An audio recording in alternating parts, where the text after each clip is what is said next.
And welcome back to SK1. In this video on analytical mechanics, we talk about homogeneous potential energy functions and some useful results we can derive from that. In the special cases that the potential energy is a homogeneous function of the coordinates involved.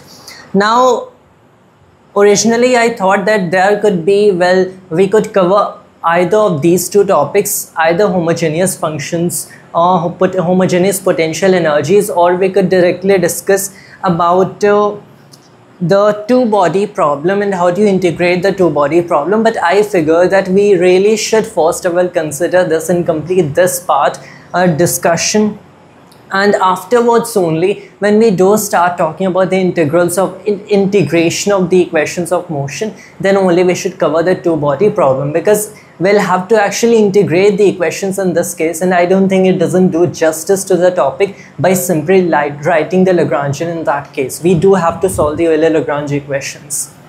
So let's discuss about this first, and after we do start discussing about the integration of the equations of motion and the various problems like Kepler's problem, and then we talk about that. So, well, oftentimes you will see that the potential energy function that you write, well, as a function of coordinates is homogeneous. And well, for instance, the potential energy function of the gravity between two objects, between two masses, is a homogeneous function.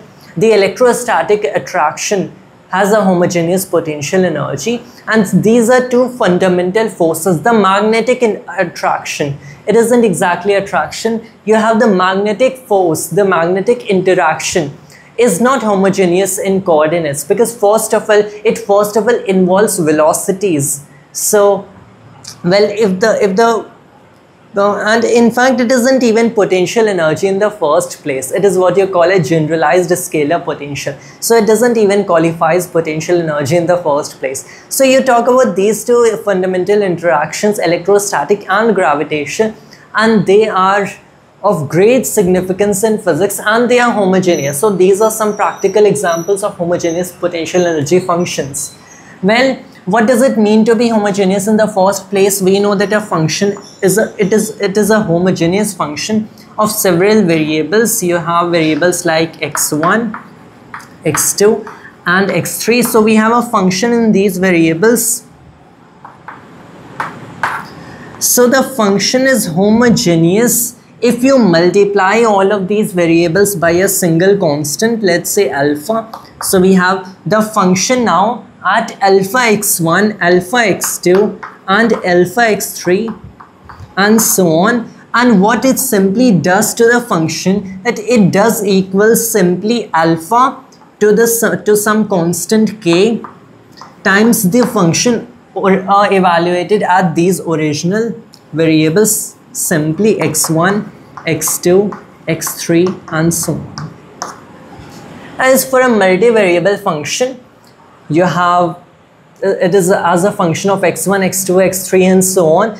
When you multiply each of these variables by some arbitrary constant, say alpha, so all it does to this function is that it simply scales the original function by some power of alpha, and this power of alpha k is called the degree of homogeneity of the function. Now the constant alpha is arbitrary.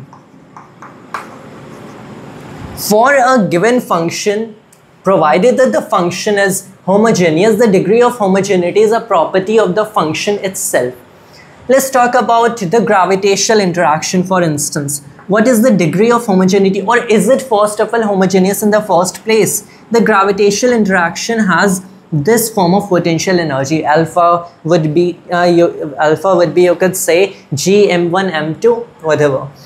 All right, so that really, I think that confuses things over here a little, because we speak of this alpha and here I write this alpha, so let me just replace it by k. In fact, the minus sign could be observed in the k. We only really care about the dependence of potential energy on the distance between two particles. So you have two particles, let's say m1 and m2. They have this potential energy field around them, and this depends inversely to the distance between them, and this would correspond to the gravitational constant and the masses involved. Now here's the thing, that if you multiply this thing by some arbitrary constant alpha, and that is you scale this distance. Since when we are talking about potential energy in specific, potential energy is a function of the coordinates of the particles, and here it really is a function of the coordinates in such a manner that it really only depends on the distance between the particles. So if you scale the distance between them by some alpha, and that is you place this m1 here and you place this m2 here, and the distance has been scaled by some arbitrary constant alpha, what does it do to the potential energy, the u prime now? And that is, this was u as a function of r, u at alpha r is basically k over alpha r, and k over alpha r can be written as alpha inverse k over r, which is basically alpha inverse times u at r. So u at alpha r is really alpha inverse u at r, and we see that this is exactly of the same form as a homogeneous function should be. So this thing really is a homogeneous function in R. Now here, you can really see that here we spoke of the distance between the two. Typically when we write the potential energy in its general form, so we write it as a general function, it really is a function of the position vectors of the particles, and it is a scalar function of those. And how is that the case? Well, we talk about two particles, it is a function of the position vector of them in such a manner that it really depends on the magnitude of the difference of their position vectors, so only the distance between them. So that's the kind of function it is. So the degree of homogeneity for gravitational potential, for a Newtonian gravitational potential, is -1. That's the degree of homogeneity in this case. So that was a short review of homogeneous functions, the kind we see in mechanics. Now we can go ahead and derive some useful results for homogeneous functions. Homogeneous potential energies, that is. So let's say you have a whole bunch of particles and the potential energy is a homogeneous function in all these position vectors. So here we are really talking about a multi-variable function, and it has a degree of homogeneity k. Even in the last case we were really talking about a multivariable function, because in the last case you could have written that the potential energy is a function of these two vectors, and it is a function of these two vectors as that it depends on the difference of the vectors and the magnitude of that. So the distance r that we wrote is really this thing over here. And so you could write this explicitly in terms of vector r1 and vector r2.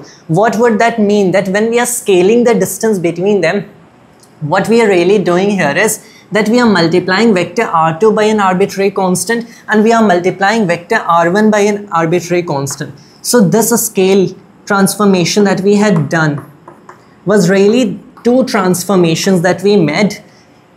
We scaled the position vector vector r1 and we scaled the position vector vector r2. So even in the last case, you can as well see that case as a multivariable function.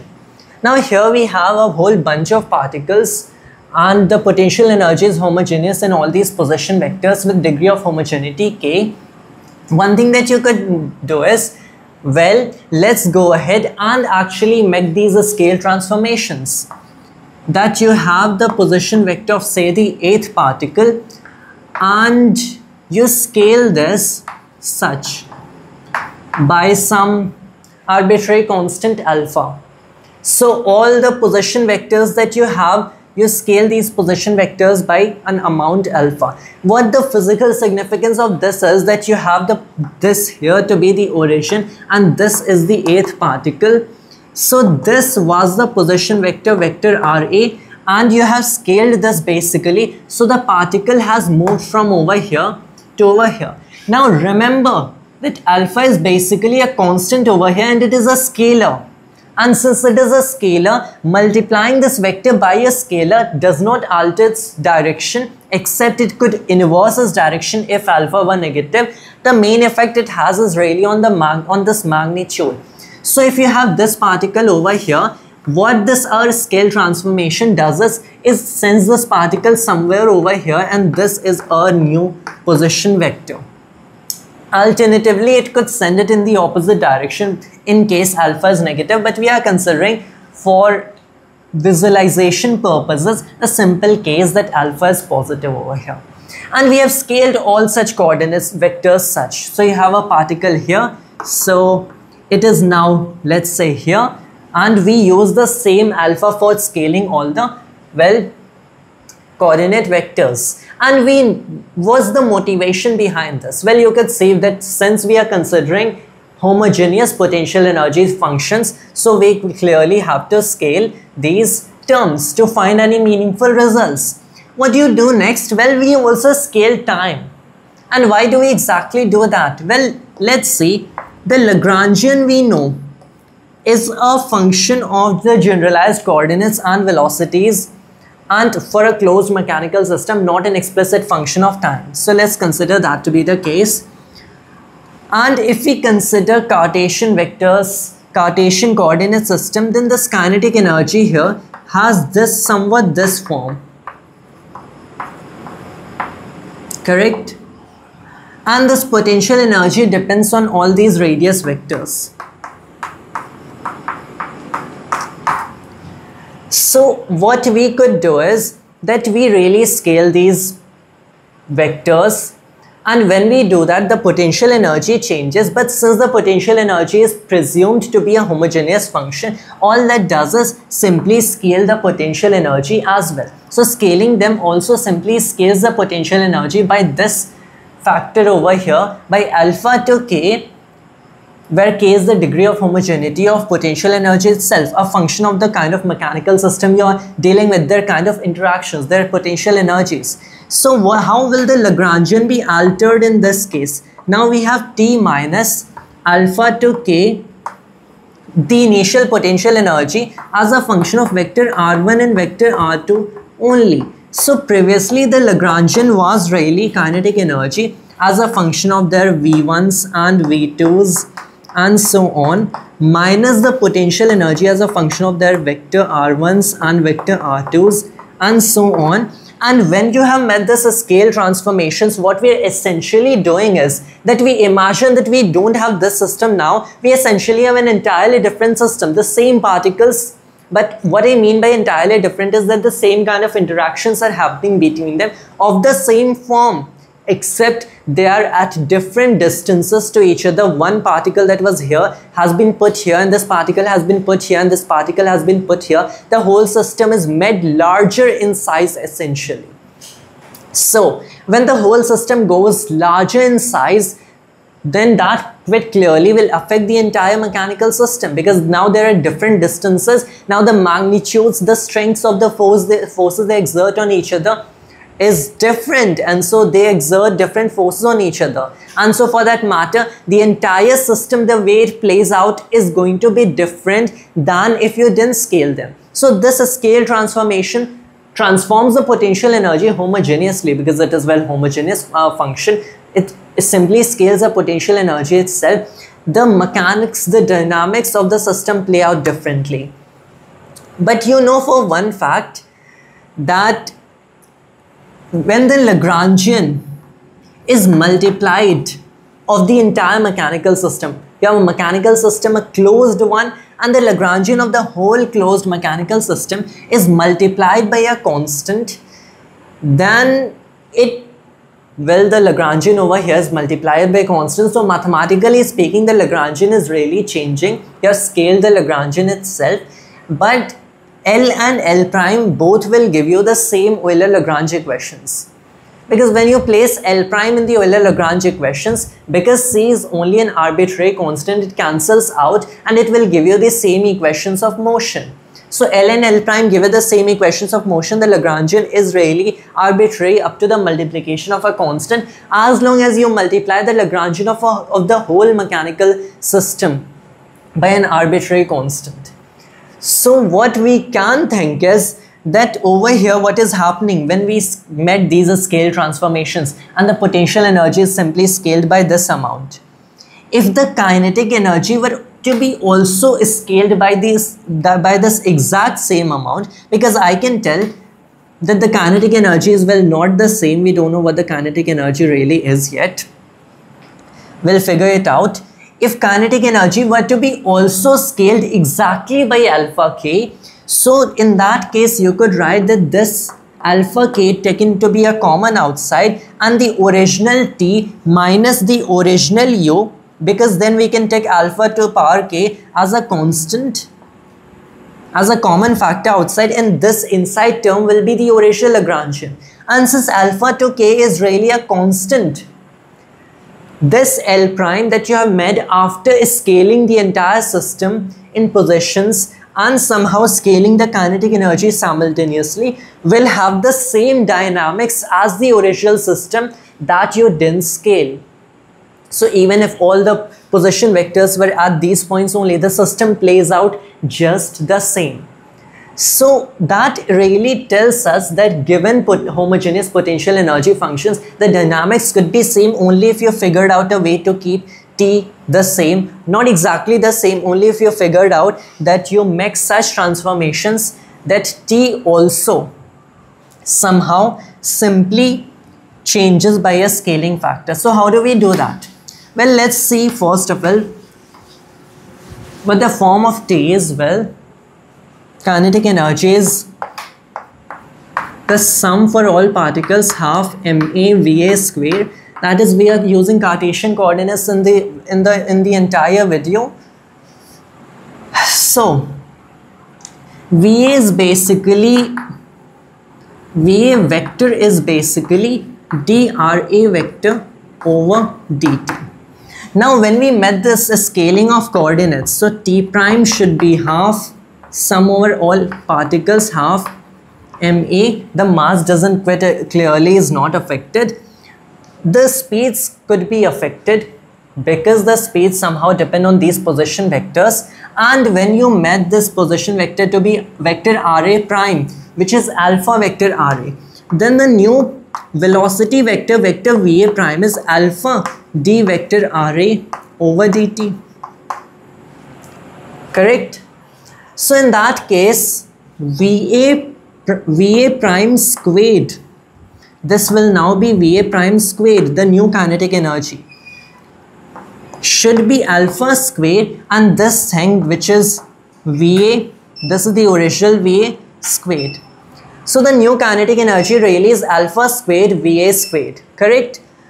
And then this basically goes over here. You can take this, replace this by alpha squared. This comes out alpha squared, the sum over all particles half ma va squared, and this is the original kinetic energy capital T. So you figure that simply scaling the coordinates by amount alpha scales the kinetic energy by amount alpha square. But that is not what we require, because the new Lagrangian will then be the new kinetic energy, which is alpha square original kinetic energy minus the scaling factor of the potential energy alpha to k times the original potential energy. This is the new Lagrangian, and we want the new Lagrangian to be a some constant of the times the old Lagrangian, in which case this thing has to be taken outside as a constant, which is not quite here the case. This is simply alpha square.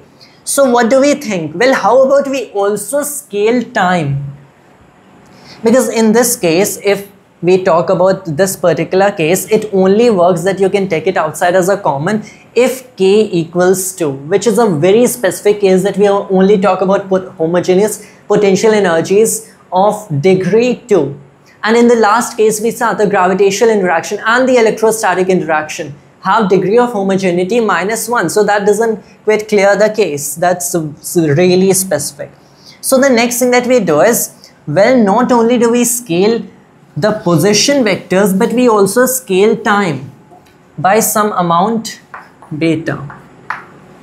And what does the scaling of time actually refer here to? How do you exactly scale time? So now you say that previously the system executed, let's say, some oscillation in time tau Let's say there's some oscillation here, rough example, and the system previously executed it in tau, but now we are really putting all these particles away from each other and such, and we want to make it such that given the potential energy is a homogeneous function, the system executes the same dynamics. And in that case, what really happens is that the original oscillation that happened in time tau happens now in time some beta times tau. So that is what its physical interpretation is. Let's say we talk about planetary orbits. So the time period that was previously capital T will be now some beta times capital T. So that is what scaling of time here refers to. If the particle travels some such amount of distance originally in time t, well, now that you have scaled the position vector such and provided that you still want the same dynamics to play out, the same analogous distance, because the distances have been scaled, so it's not the same distance, but the analogous distance will be traveled in time beta t. So that's what scaling time refers to here. And how does this scale the speeds now? Well, vector VA will be written as d vector RA prime over dt prime, and so it is now alpha over beta vector VA. So this is the vector VA prime now, because alpha coming from the numerator over beta coming from the denominator, it is vector VA. All right, so that will basically tells you that VA prime squared is alpha squared over beta squared VA squared. And now instead of alpha squared, we have alpha squared over beta squared. Let's keep that result in mind and refine the kinetic energy. T prime directly proportional to VA squared, and since alpha squared and beta squared are same for all such, this is alpha squared over beta squared, that's sum, which is basically the original kinetic energy. So the new kinetic energy is basically scaled by this amount, the original kinetic energy. All right, now how do you change the Lagrangian? Well, L prime, which is now T prime minus U prime. So alpha squared over beta squared T minus alpha to K U. And then what we do is we actually take alpha to K outside as a common and write this thing as T minus U, which is the original Lagrangian. But wait a minute, how did we actually take alpha to K as a common outside? Well, since we have now two variables alpha and beta, I said that alpha squared over beta squared is equal to alpha to power K. And how did we actually say that? I mean, are we still not making the same kind of assumption we made last time? We could as well have simply taken alpha squared equal to alpha to power K as last time and done the entire thing, proceeded with it. But no, it's kind of different, because in the last case that necessarily mean that the degree of homogeneity of the potential energy function must be 2. And that does not do justice to the case. So what we now do is we introduce another factor. Keep in mind alpha over here is some arbitrary constant phi, but we introduced this one factor, and only introducing one factor and taking that outside necessarily means this should be the degree of homogeneity. So what we do now is introduce another arbitrary factor, and since this is here, this thing really contains two such variables, alpha and beta, two such factors, and it is one equation. That is, only one of them can be determined at the time given that the other is determined. Two equations, two factors, one equation, so the solutions are not completely determined. That is exactly the thing we are doing here. So we can take this outside and the case will remain general. So it is kind of a mathematical thing for that matter. What does it mean that the relation between alpha and beta are? Well, the relations between alpha and beta really depend on the degree of homogeneity of the potential energy function. As such, we can take this thing over here. We have beta squared should come out to be as alpha to power 2 minus k, and thus beta is equal to alpha to power 1 minus half k. So beta depends upon alpha in that manner. So provided that if we scale the position vectors by this amount, then we must scale time by this amount. And if we do that, then the Lagrangian is simply multiplied by this constant over here, which does not affect the equations of motion. And that means that the entire system plays out the same dynamics. And what does that mean? That if you have planets moving in elliptical orbits, if you have a planet that originally moved in an elliptical orbit around the sun, how did you exactly scale the position vectors? Let's say the sun is at the origin. So scaling the position vector of that particular planet would mean that you have moved it farther out, or maybe further in. Let's say you have basically moved it farther out. But if the planet's orbit period, that has to do with time over here, is simply scaled by some amount beta, which depends on how much you have actually moved the planet farther out. This alpha tells you how much you have moved the planet further out, and this k is a property of the interaction of the planet and the sun, the gravitational interaction, which is basically the potential energy here, and k is a property of the potential energy. So the time period of its revolution, by the amount the time period has changed, simply depends on how farther you have moved it out and the kind of interaction between them that is occurring. And if you work out the mathematics, well, this should be the kind of dependence. Another thing that you will see from here is that the equations of motion that govern the planet moving around the sun remain the same. And what does that mean? That means that the planet will still move in an elliptical orbit around the sun. So the orbit will still be elliptical.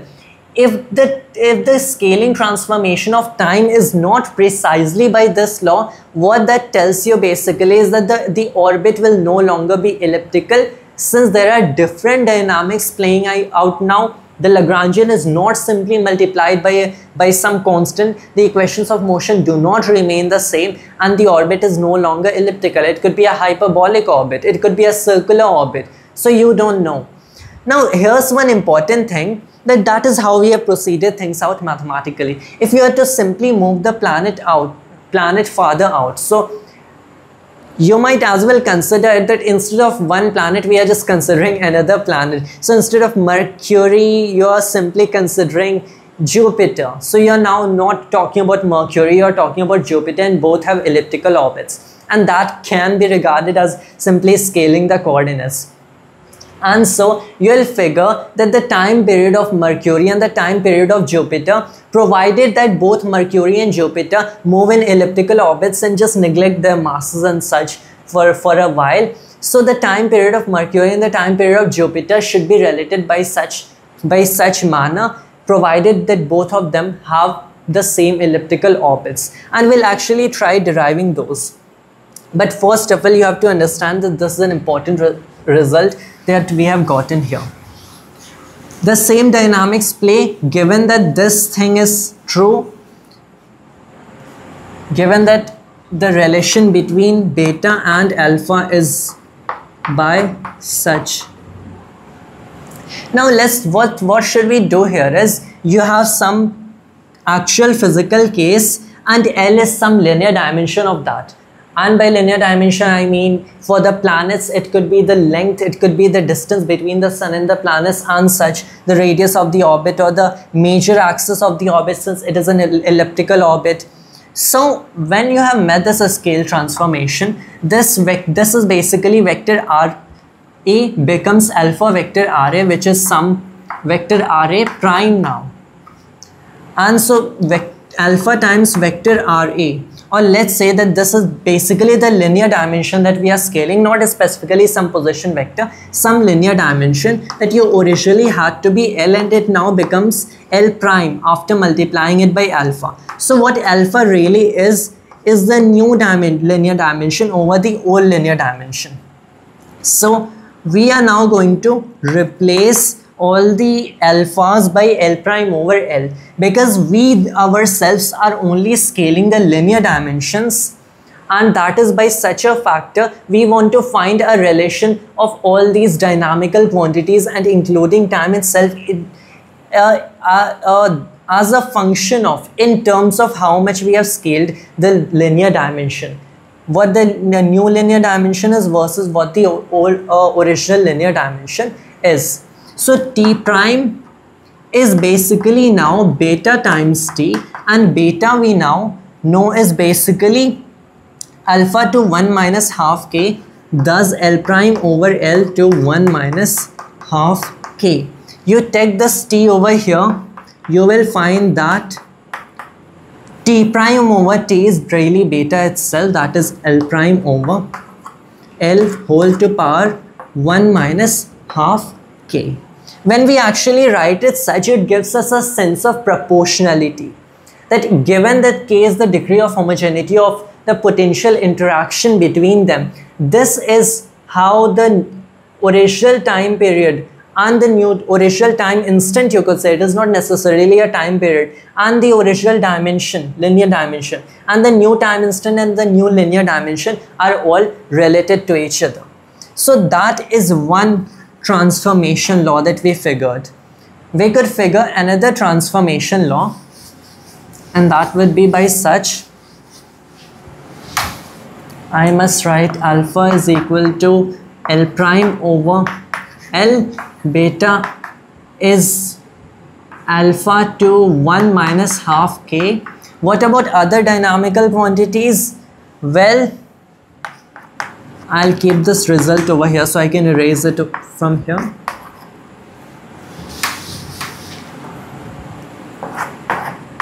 One minus half k. Let's talk about speeds, shall we?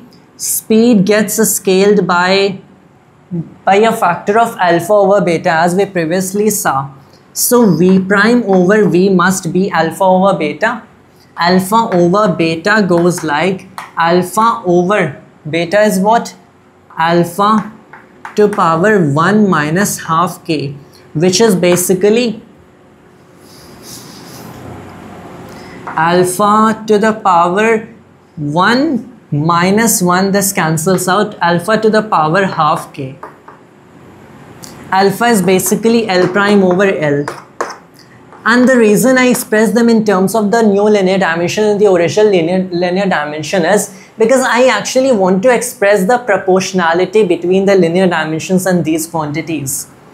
So this tells us that the new speed over the original speed is the new length of new linear dimension over the length of the original linear dimension whole to the power half the degree of homogeneity of the interaction between them, specifically potential energy. Because if you talk about, let's say, forces, and the forces is also, well,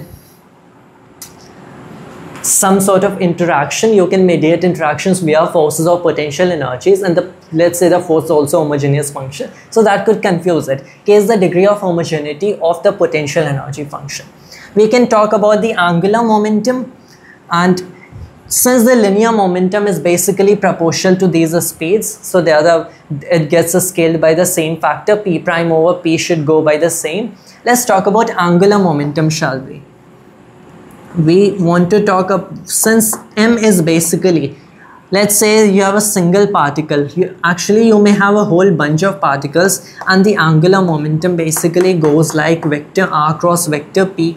And talking about the magnitude of angular momentum is the magnitude of this entire sum over here.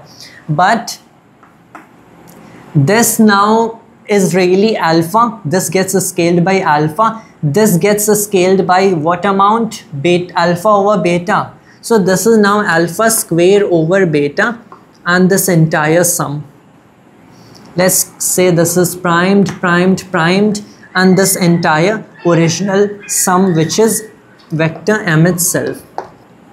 So the angular momentum gets scaled by alpha square over beta. Now let's say that since alpha square is essentially going to be a positive quantity always, alpha square will always be a positive quantity because it is a square, as long as we are not considering imaginary numbers, we are really not. Is beta always a positive quantity or a negative quantity? It is an interesting question. So you figure that this thing can be written as, beta can be written as alpha over alpha to the power half k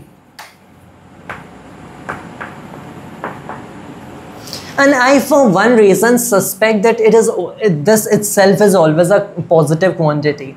I mean, there are reasons too which I'll shortly explain, but I'm trying to work it out if you can figure from here, because alpha could as well be positive or negative. Alpha square is always positive, but what about alpha to the power half k? Is the square root, this is like not exactly a square root. Let's work it out some way. How can I write alpha in terms of beta?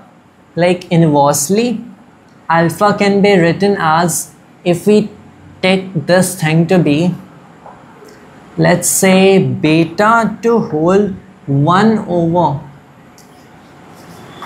this can be written as 2 minus k over 2, correct? So this is 2 minus k over 2. I think that means if k equals 1, so this will be 2 minus 1, so it can still come out to be, well, negative. So I don't think I'm going to do the mathematics here. I'll simply explain the physics of it. You're basically moving these particles around. You're basically moving these particles not exactly around, you're scaling their position vectors. So what exactly is happening is, let's say you have one particle here and you scaled it and it now comes here. The particle was originally moving in this direction, and so you scaled it. Now it could be basically moving in that direction. And that basically tells you that you can actually figure that if the position vector, if you have scaled the position vector by this amount and it is now going outward by this, and if the momentum gets shifted to the other direction, that is, it was originally moving here, and this scale transformation that you have also done on time shifts it in the other direction, then in that case the angular momentum of this particle that is rotating would also shift it to the other direction. But since we are all right, here is the hint I was looking for.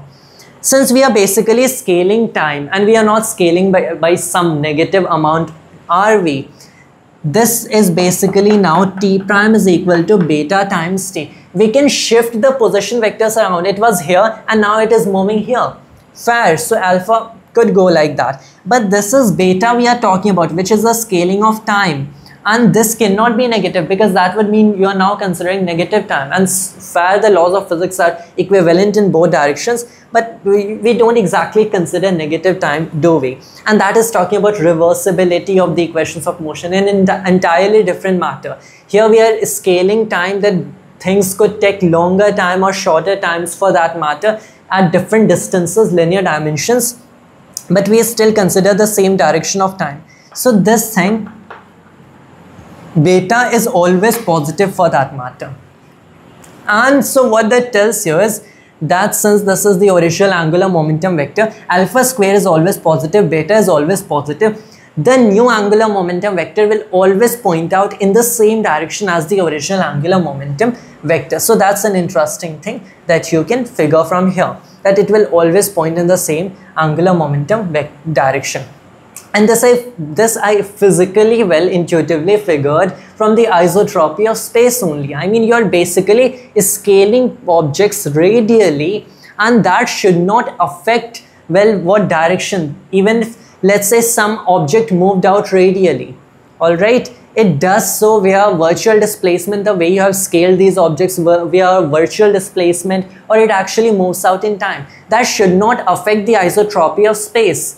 And for that matter, that should not affect how the particle rotates around. So even though it will affect its magnitude, it cannot suddenly inverse the direction it rotates in. And so the new angular momentum should point in the same direction as the original angular momentum. Fair. But let's talk about magnitudes here, shall we? This is how the two magnitudes are related. Alright, now we can write alpha square over beta, what it exactly is. Alpha square, beta we know this is alpha square over beta. We want to figure out the scaling factor. Alpha square over alpha to the power 1 minus half k. And this is thus alpha to the 2 minus 1 plus, so 1 plus half k. And thus it is L prime over L whole to the power 1 plus half k.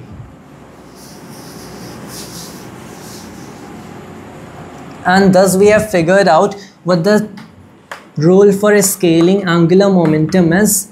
It's that m prime over L, the new angular momentum over the original angular momentum, is the new linear dimension over the original linear dimension whole to the power 1 plus half k. Can we figure out the same for energy? Let's say, let's try.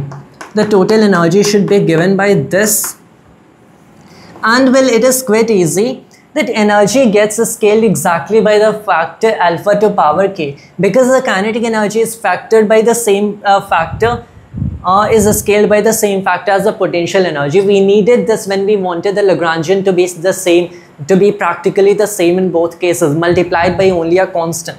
So we wanted to actually, we had a minus sign in the Lagrangian and we wanted to take it as a constant, and thus this new energy is basically alpha to k times the original energy. So you can figure that the total energy of the system with the new linear dimension over the original energy is the new linear dimension over the original linear dimension whole to the power k.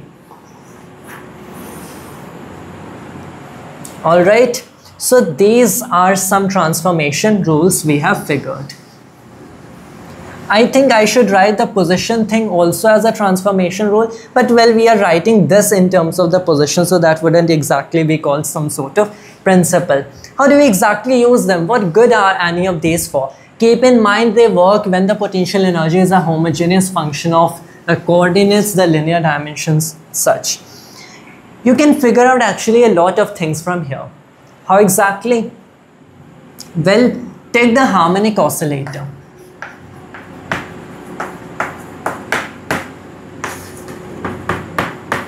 The simple harmonic oscillator. It has a potential energy given by half k x squared for moving in x direction. Alright. So what do we do is that the common example is, although the harmonic oscillator is a more general term whenever the potential energy depends such, the common example is, let's say this is the static case. We don't select this to be here. Wherever you select, you could select the origin to be here and measure the distances such. What I do is that, let's say you select the origin to be here, you pull this over here and you move it. At any given moment when its distance is x, this is the energy stored in the spring. This is the potential energy, the elastic potential energy. What do we mean that we have actually scaled the distances over here? If we had pulled it towards an amplitude capital A, instead of capital A, now we pull it to an amplitude alpha times capital A. This is the new amplitude we have pulled it to, alpha times capital A. And what is alpha? Well, alpha is determined by you to what amplitude you pull it now. So let's say instead of the original amplitude, we pull it even further, and provided that Hooke's law is still valid and the potential energies expression is same. So originally we had pulled it to A, and then it executed some harmonic oscillation with certain energy E. We now pull it further, we now pull it to some distance instead A prime. So we have somehow scaled the linear dimension of this motion, because this is the dimension of motion, and we have scaled A to A prime. When we scaled A to A prime, all other distances also got scaled. So instead of now going over here only up to A, it goes over here up to A prime. So you have scaled the linear dimension. This is what it means, that instead of A, you pull it even further or a little backwards. So that is A prime. And you can compare the energies in the two cases and find how the energy depends on the amplitude of motion. Well, how? The energy in the new case is E prime, the energy in the previous case is E, and it should be given by how the linear dimension has been scaled. So it was originally A prime, it is now A, it was originally A, it is now A prime, whole to the power the degree of homogeneity of potential energy function. Potential energy depends on the coordinate to a square. So if you place here alpha, then it is now alpha square x square, alpha to the power 2, 2 is the degree of homogeneity, so is squared, and this is thus A prime squared over A squared. What does that tell you? The new potential the new total energy is over the original total energy is the new amplitude square over the original amplitude square. This tells you that the total energy of a harmonic oscillator is proportional to the amplitude of this basically spring of this block over here to the square. So instead of doing anything with the equations of motion themselves, we figured out that given that the harmonic oscillator's potential energy is a homogeneous function in coordinates, we have simply used this fact that scaling it further will add new energy into it. It will have some new energy, and by the amount it has been scaled further, we figure the amount of additional energy put in it. Not exactly the amount of additional energy, the relative energy put into it.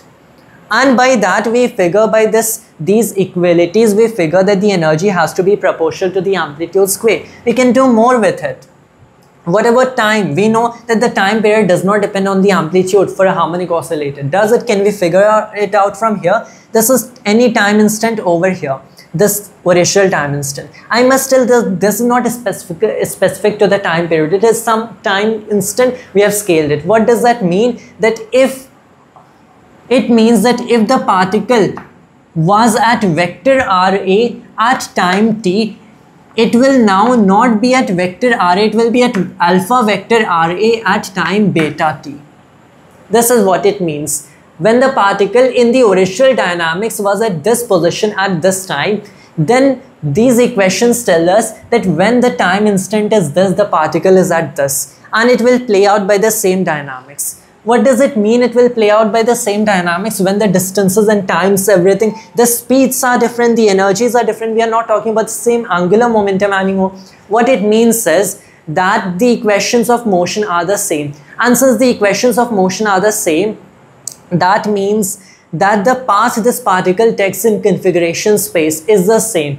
And so for that matter, the kind of path they all will go through in physical space are also the same. Not exactly identical, but similar. And what does that mean in this case? It means that originally the particle is oscillating about this point.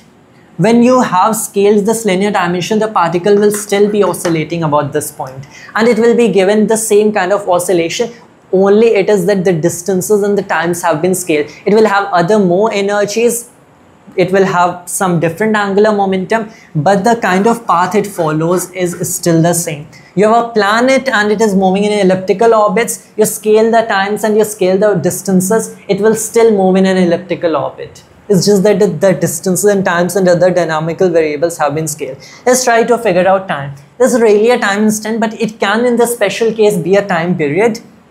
And it is a time period when this thing is really the amplitude of motion. And why do I say that?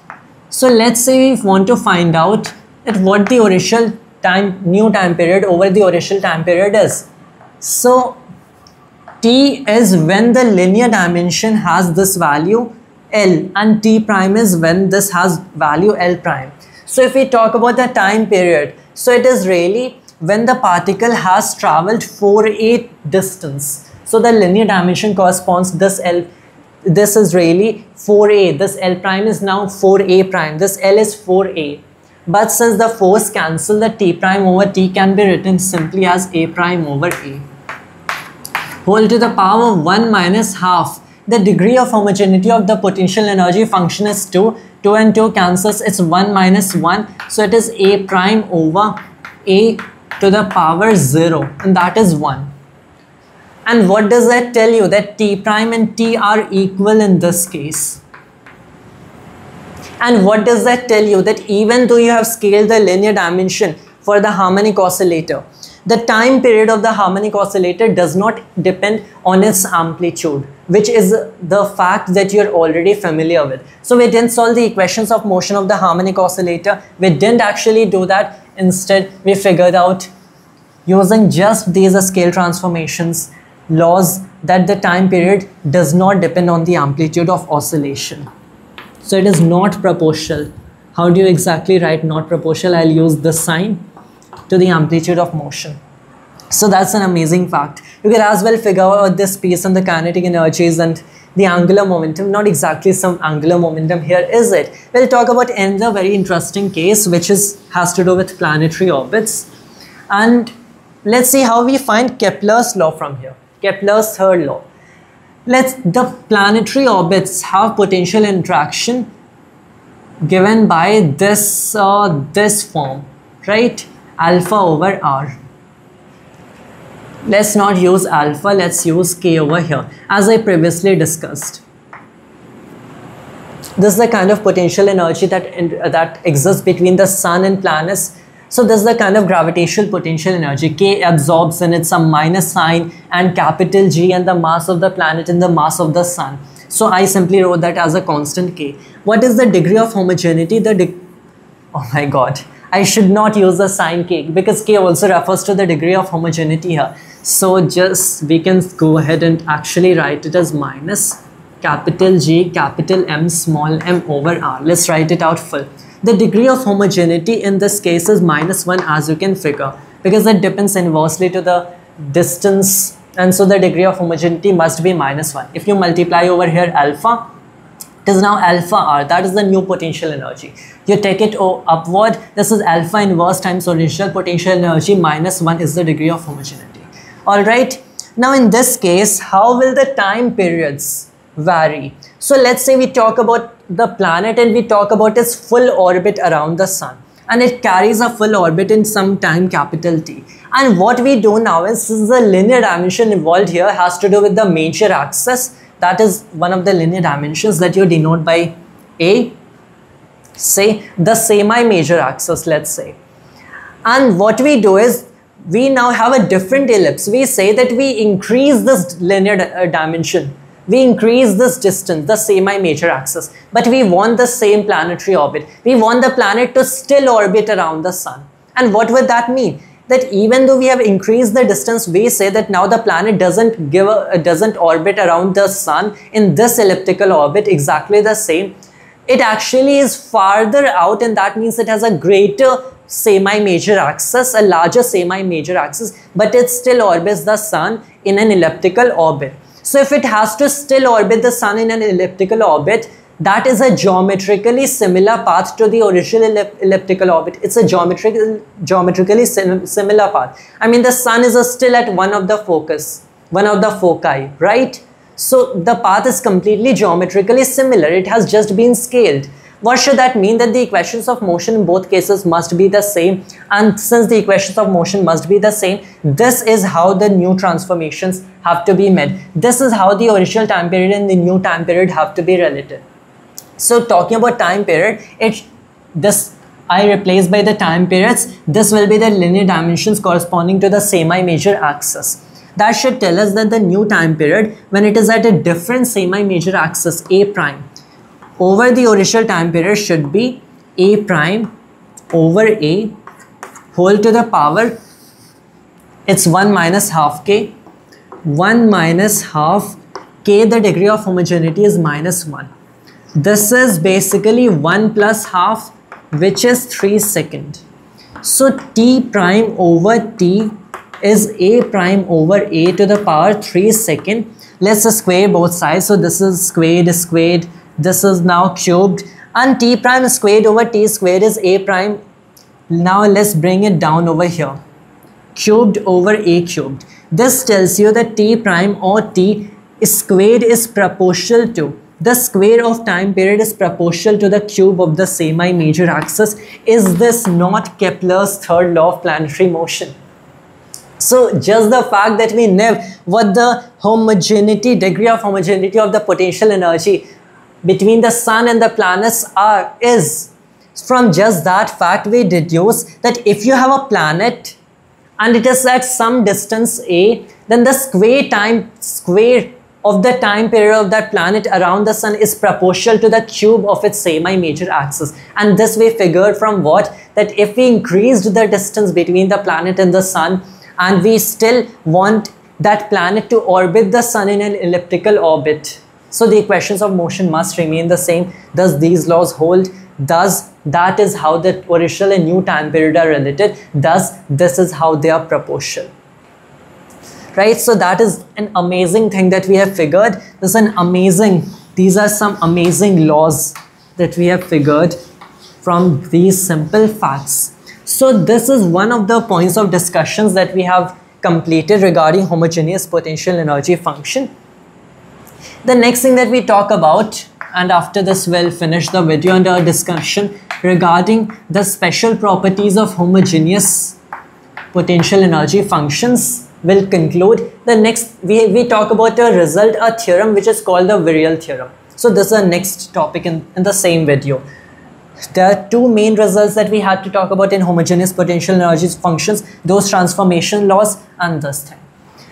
Now what is the virial theorem exactly? Like, provided that you have a bounded motion, that a motion that does not go off to infinity. And what are examples of those? Well, the orbits of the planets, it is a bounded motion because any planet does not fly off to infinity. It is bound by this potential energy.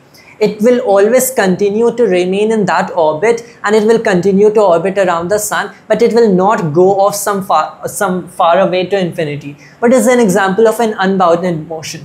Well, an unbounded motion would be a block and that you are exerting a force of 2 newtons in this direction, and that is what's happening. What does it mean? Well, you keep exerting force and as time approaches infinity, the block goes off to infinity.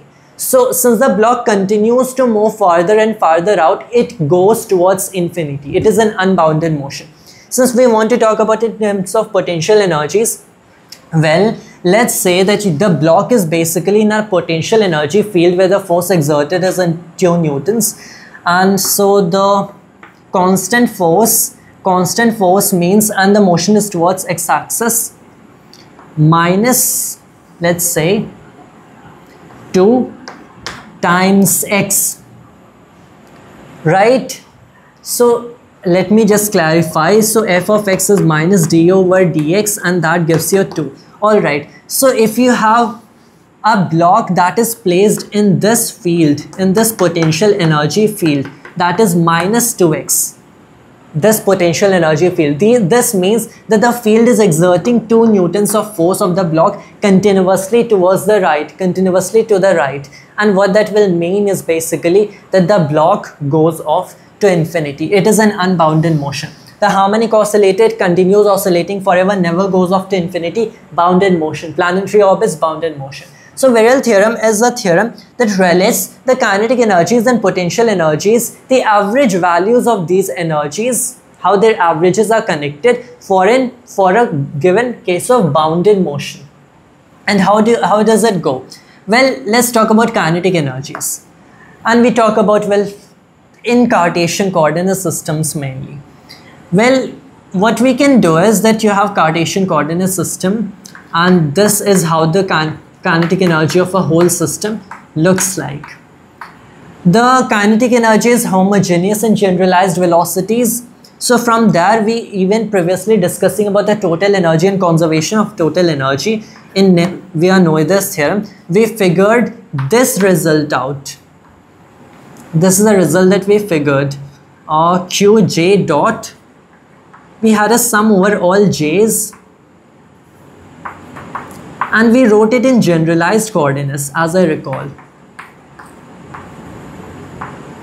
Correct? We figured this result from Euler's theorem on homogeneous functions, that because we needed to find what this expression is, and we saw that the kinetic energy is homogeneous in Qj dots of degree 2. This thing by the Euler's theorem on homogeneous function should be the degree of homogeneity 2 times this function itself, t. So we figured this thing out. Now the next thing that we do is we work specifically in Cartesian coordinates. So this will be now the sum for over all particles, and now we replace these by Cartesian coordinates. This should be VA partial dt over dVA, because Qj dot is now, well, xj dot or xa dot I must say, and so these are basically VAs and such. Now the next thing that we do is, how about we take averages both the sides? We could certainly do that, and this expression is basically twice of the average value. Before that, another thing that we do is basically that VAs dRA over dt. Do I write it such? Or let's say dRA over dt. It's kind of complicated thing to say because VA is actually a vector. So to write it as dRA over dt doesn't make sense. Oh well, yes, it actually makes sense. So my bad for forgetting that. This thing, the sum over all is dRA over dt partial dt over dVAs. Correct? And you can figure what partial dt over dVA is because the kinetic energy is this partial dt over dV, and it is partial, so all other a's will pretty much constant. This comes over here, comes out to be MAVA. And partial dt over dVA is actually nothing but the momentum vector magnitude of the eighth particle. Alright, so next thing that we do is that can we write it as some, we can actually, the next thing that we can do is, you have this thing over here, let me write that d over dt of RA times partial dt over dVA is equal to d over dt of RA times partial dt of dVA plus d over dt of partial t over dVA and times RA, correct? And then what we do is we switch things around and we send this over here with a minus sign. Alright, then this thing over here basically equals this thing minus this thing, and which is the kind of result we have over here. So this must equal the sum over all a's, and what is it now? This is d over dt, and I will switch the d over dt to the outside of the sum over all particles RA times partial dt over dVAs, and then you have a minus sum over all a's d over dt of this thing over here minus the sum over all a's d over dt of partial dt over dVA and times RA. Alright, so twice the kinetic energy can be written as this expression over here. What do we do now? Well, how about we take averages both the sides? This thing on the left is basically twice the average of kinetic energy is equal to what? Because we know that the average of this thing in time, we are talking about time averages, right? That the kinetic energy is now different than the kinetic energy at some other instant and some other instant. As the motion happens to be bounded, we are considering bounded motions only. So the kinetic energies and the potential energies keep changing. So what is their mean value in time, their average value in time? This is twice of kinetic energy. Since they are really, we are talking about averages in time, this entire thing in a bounded motion should be 0. And it should be 0 for this reason, that if you have any function of time, and when I say function of time, so at different time values, this not necessarily of time, of some variable t. So what that basically tells you is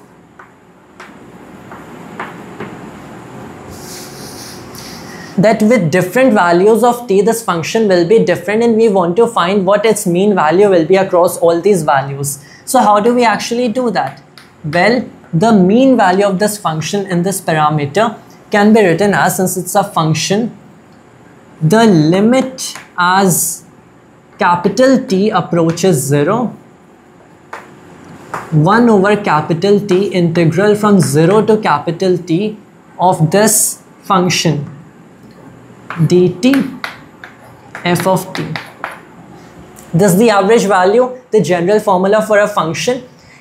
And when the function is bounded, as in whatever value of t you take, the function will always have a finite value. It is always going to have a finite value. So it goes like kind of oscillatory, that at different t values, as you increase and increase, then the function goes there and then it somehow starts oscillating.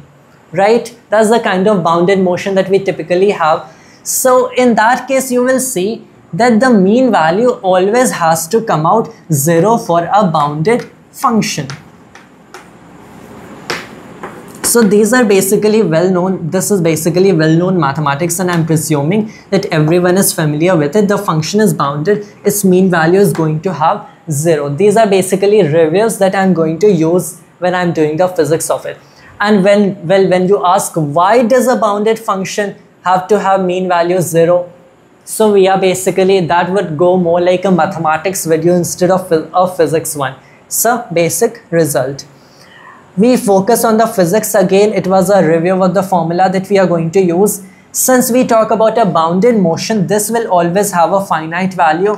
This thing will always have a finite value. So this thing as a whole will always have a finite value no matter what time. And thus, this entire thing is always going to have a finite value, this entire thing. And so you figure that this, what do you call it? This entire expression will have average value of 0, right? So what do we do next? This entire expression has average value 0.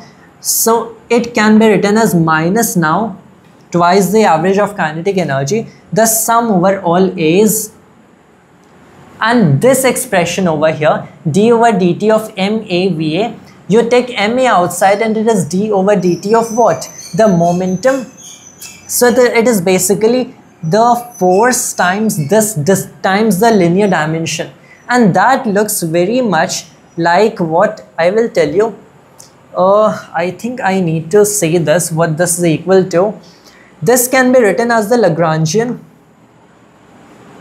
It can as well be replaced by the Lagrangian, and everything will remain the same because the potential energies don't depend on what VA is. So you can replace it, but you can as well replace it by that. So this thing can be replaced by the Lagrangian, and it looks like partial dl over dVA fair d over dt, and so this can now be replaced by partial dl over dRA. Alright, so it is now partial dl over dRA minus the sum over all partial dl over dRA times RA. So I think we have done it correct. Now, how do we figure out what this function is? Can we use Euler's theorem in here, because this is RA and this is RA, and that depends on whether the Lagrangian is homogeneous in this. But since we are talking about the mean value anyways, the mean value of this entire thing, and so that tells you that now if we break the Lagrangian into two parts, and that will have to do with kinetic energies and potential energies.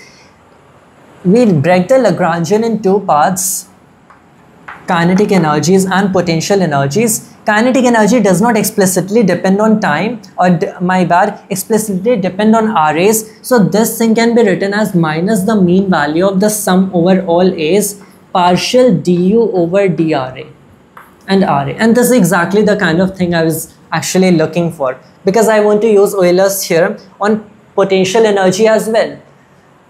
Because we are talking about, well, explicitly about homogeneous potential energies functions. Since the potential energy is homogeneous in coordinates, I can write this entire thing, and I don't know what is the degree of homogeneity for a general potential energy function.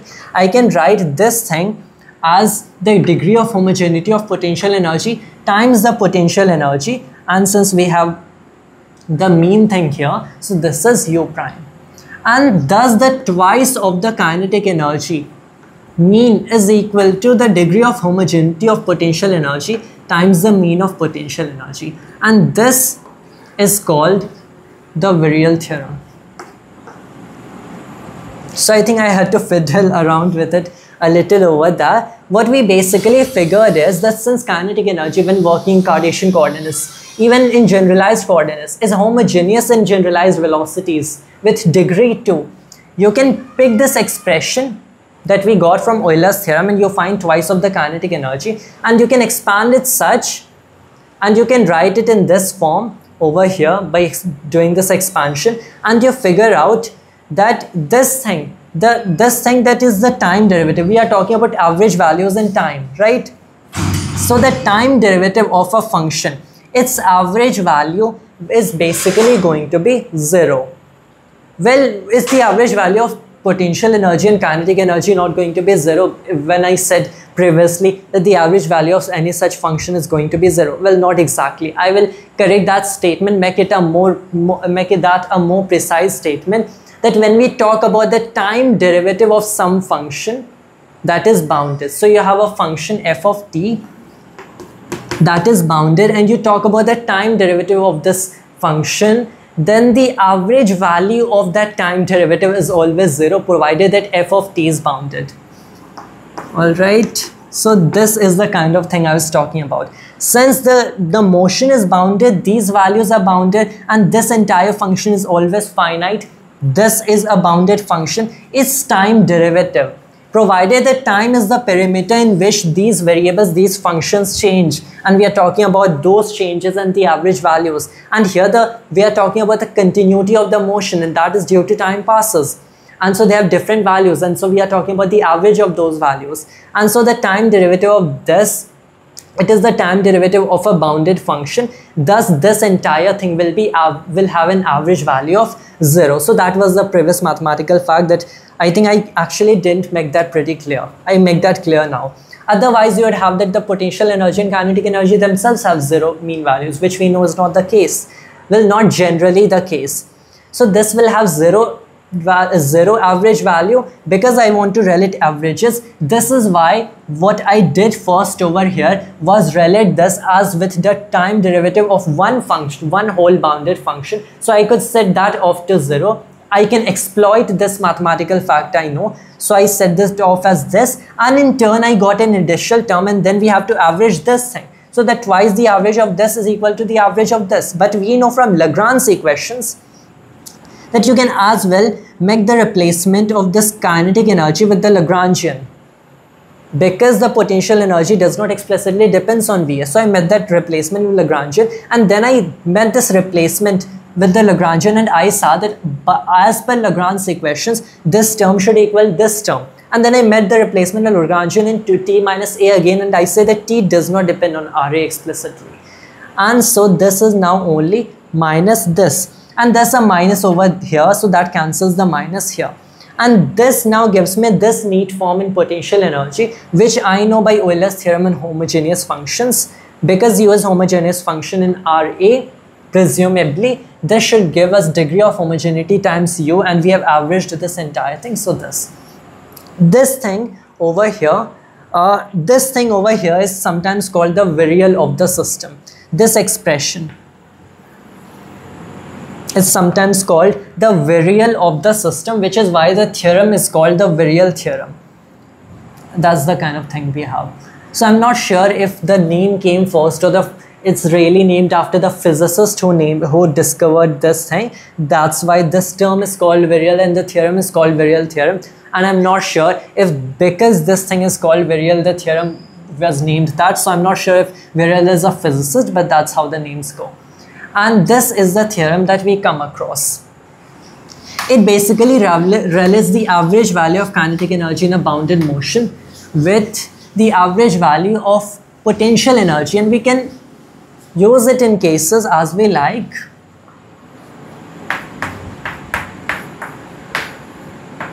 And more importantly, we can figure now the average values of kinetic energy and potential energy in a conservative system individually.